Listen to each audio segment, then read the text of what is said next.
మీ business ఏదైనా మీ ఊర్లో promotion చేయాలంటే అది సుమన్ టీవీతోనే సాధ్యం. ఇప్పుడే సంప్రదించండి. అన్ని తెలియదు 52 విభాగాలతోటి కలెక్టర్ గారు అంటే వారు అదే పని కోఆర్డినేషన్ చేస్తుంటారు. అడిషనల్ కలెక్టర్ గారు వాళ్ళు చేస్తారు. అంటే ఇన్ని ఉద్యానవన శాఖ ఉంటుంది, ఒక ఇరిగేషన్ ఉంటుంది, ఓ పంచాయతీరాజ్ ఉంటుంది. ఇవన్నీ మెయిన్. ఇంకా వేరే చాలా ఉంటాయి. ఓ ఫారెస్ట్ శాఖ ఉంటుంది, ఓ ఎక్సైజ్ శాఖ ఉంటుంది. అంటే ప్రతి దాంట్లో పని ఉంటుంది, ఏడ తక్కువ ఉండదు. ఇవన్నీ చేసుకుంటూ పోతే మరి చాలా గొప్పగా కాన్స్టిట్యున్సీని జిల్లాను తీర్చిదిద్దే వీలుంటుంది. అంటే ఇట్లాంటి పనులన్నీ కూడా ఉంటాయి. సరే, మీకు అన్నీ కూడా ఇంకొక విషయం చెప్పాలి. ఏంటంటే ఈ ఇందిరమ్మ ఇండ్ల విషయంలో గౌరవ ముఖ్యమంత్రి గారు కానీ, కాంగ్రెస్ నాయకత్వం కానీ, మేము కానీ ప్రతిపక్షంలో ఉన్నప్పుడు ఊరూర్లో తిరుగుతున్నప్పుడు ఈ తాటిపత్రి కప్పుకున్న ఇండ్లు, పెంకుటిండ్లు, కూలిపోయే గోడలు, రేకులు ఎన్నో మరి చూసి ఆ రోజు బాధపడ్డాం.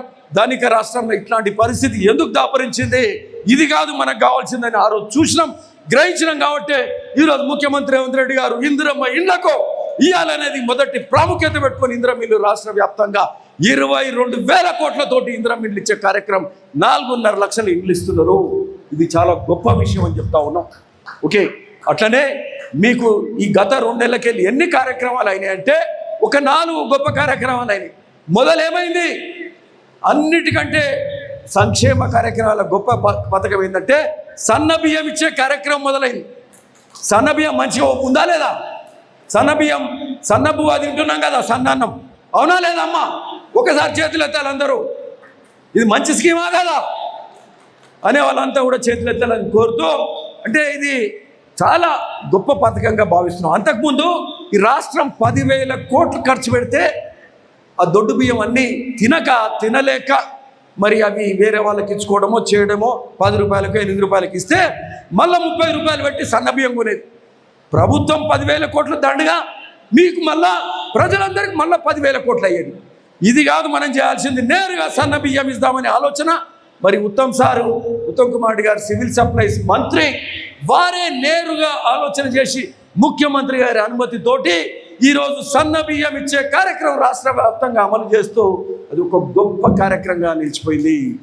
దేశంలో ఎక్కడిస్తలేరు, ఓన్లీ తెలంగాణలో అప్పులలో మిగిల్చుడు కేసీఆర్, అయినా ఇస్తున్నాం సన్న బియ్యం. అంటే ఆ విధంగా గొప్ప కార్యక్రమం నడుస్తుంది. సన్న బియ్యం కంటే ముందేం చేసినాము, సన్న ఓట్లకు 500 రూపాయలు బోనస్ ఇచ్చే కార్యక్రమం కూడా చేసినాం. సన్న ఓట్లు వండిస్తేనే కదా సన్న బియ్యం ఇచ్చేది. సో సన్న ఓట్లకు 500 రూపాయల బోనస్ ఇచ్చే కార్యక్రమం చేస్తున్నాము. రైతులకు మేలు చేసే కార్యక్రమం అవుతుంది. అట్లనే సన్న బియ్యం ఇచ్చే కార్యక్రమం రెండోది అవుతుంది. ఇంకోటి, 10 ఏళ్లలో రేషన్ కార్డు వచ్చిందా? ఎక్కడన్నా 10 ఏళ్లలో ఎవరికైనా వచ్చిందా? 10 ఏళ్ల పాటు రేషన్ కార్డు ఇవ్వలే. ఆ ఇంట్లో కుటుంబాలు పెరిగినాయి, పిల్లల పెళ్లిళ్ళు అయినాయి, కొత్త కోడలు వచ్చింది, పిల్లలు పుట్టినరు. ఆ కుటుంబ సభ్యుల పేర్లు కూడా రేషన్ కార్డులలో యాడ్ చేయకపోతే వాళ్ళకి బియ్యం రావు. అంటే పేరు జమ చేస్తే ఏమవుతుంది, వాళ్ళకు కూడా 6 కిలోలు ఇవ్వాలి. ఈరోజు కాంగ్రెస్ ప్రభుత్వం చేస్తున్నాము. ఉత్తమ్ సార్ అదే సివిల్ సప్లై మంత్రి, పౌర సరఫరాల మంత్రి, మరి ఈ ఒక్క భువనగిరి కాన్స్టిట్యున్సీలో 30,000 కొత్త యూనిట్స్ను, అంటే కొత్తగా ఫ్యామిలీ మెంబర్స్ను రేషన్ కార్డులలో జమ చేసాం. కొత్తగా 30,000 మంది, అంటే ఊరుకు 30 మంది, 40 మంది, 50 మందిని కొత్తగా రేషన్ కార్డులలో జమ చేసే కార్యక్రమం జరిగింది. అట్లనే కొత్త రేషన్ కార్డులను కూడా అవి కూడా అమలు చేస్తున్నారు. అవి కూడా అప్రూవ్ అయినాయి. అవి ప్రింట్ కాగానే త్వరలో రేషన్ కార్డులు కూడా ఇచ్చే కార్యక్రమం మొదలైంది. అంటే రేషన్ కార్డులు ఇవ్వడానికి కొద్దిగా ఆలస్యమైనా అవి నమోదైనాయి, ఆమోదం కూడా పొందినాయి. ఈ లోపలనే మీకు ఆమోదం పొందిన వాటికి సన్న బియ్యం ఇచ్చే కార్యక్రమం చేస్తూ అవి ప్రింట్ కాగానే మీకు రేషన్ కార్డులు కూడా త్వరలో, ఎక్కువ టైం లేదు, ఒక 10-15 రోజులలో అవి కూడా రేషన్ కార్డులు ఇచ్చే కార్యక్రమం కూడా గొప్పగా జరగబోతుంది. సో అవి కాక ఈరోజు ఇందిరమ్మ ఇండ్ల కార్యక్రమం ఇచ్చే కార్యక్రమం మొదలవుతుంది. సో ఇవి ఈ 4 పథకాలు ఈ 2 నెలలు అయింది. సన్న ఓట్లకు 500 బోనస్, సన్న బియ్యంతో సన్న బువ్వ తినే కార్యక్రమం, రేషన్ కార్డులు మరి నమోదు కార్యక్రమం, ఇందిరమ్మ ఇండ్ల కార్యక్రమం.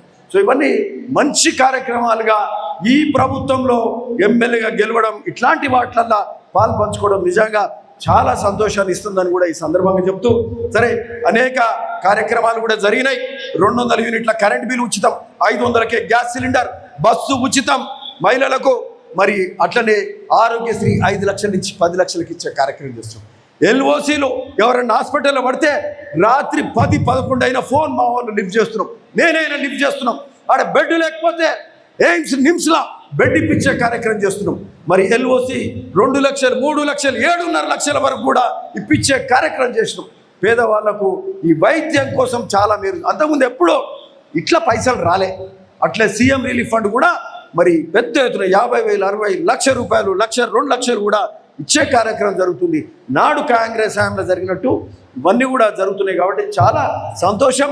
ఇక మన నియోజకవర్గానికి కూడా వస్తే ఇప్పుడు ఇంతకుముందు చెప్పినట్టు ఈ కాలువలు శాంక్షన్ తెచ్చినాం. వాటి మీద ప్రతి 15 రోజులకు ఒకసారి రివ్యూ చేస్తున్నాం. అట్లనే మన బీబీ నగర్ టౌన్ చూస్తే హెచ్ఎండిఏ ఫండ్స్ మీద కూడా 16 కోట్ల రూపాయలు ఓన్లీ బీబీ నగర్లోనే పెడుతున్నాం. బీబీ నగర్ మండలంలో ఈరోజు ఎయిమ్స్ నుంచి ఆ డ్రైనేజ్ వచ్చి ఆ బీబీ నగర్ చెర్లనే కలుపుతున్నారు. అవును కదా, ఇప్పుడు ఆడ కలుపుతున్నారు. అలా కలపకుండా చక్కగా తీసుకెళ్ళి అక్కడ బాగుల కింది దిక్కు కలిపే కార్యక్రమం చేయాలి. దానికోసమే మరి సపరేట్ ఒక పెద్ద డ్రైనేజ్ పెడుతున్నాం. ఒక్క బీబీ నగర్ టౌన్కే 3.5 కోట్ల రూపాయలు ఈరోజు పెడుతున్నాం. బహుశా హెచ్ఎండి నిధులు ఈ నియోజకవర్గంలో ఎప్పుడు కూడా సంవత్సరానికి 10-12 కోట్ల కంటే ఎక్కువ ఎప్పుడు రాలేదు. 10 ఏళ్లలో 75 కోట్లు వస్తే మనం మొదటి సంవత్సరంలోనే 56 కోట్ల రూపాయలు శాంక్షన్ తెచ్చుకున్నాం. సో ఇవన్నీ కూడా అన్ని కార్యక్రమాలు బాగా జరుగుతూ ఉన్నాయి. సో చాలా సంతోషం.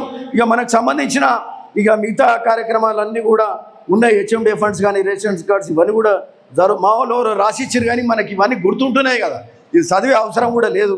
సో ఇవన్నీ కూడా బాగా జరుగుతున్నాయి. భువనగిరి ఫోర్టు టూరిజం డెవలప్ అవుతుంది. యాదగిరి గుట్ట ఇటు స్వర్ణగిరి ఇక్కడ మహాదేవ్పూర్ టెంపుల్ కూడా డెవలప్ చేయాల్సిన అవసరం ఉంది. సో ఇట్లా అనేక కార్యక్రమాలు ఇంకా ముందున్నాయి. బీబీ నగర్ మన మూసీ కాలువల మీద బ్రిడ్జిలు వేయాల్సిన అవసరం ఉంది. రుద్రవెల్లి బ్రిడ్జ్ మీద ఆలోచన చేస్తున్నాం. ఇక కొన్ని శాఖలలో ఏంటంటే నిధులు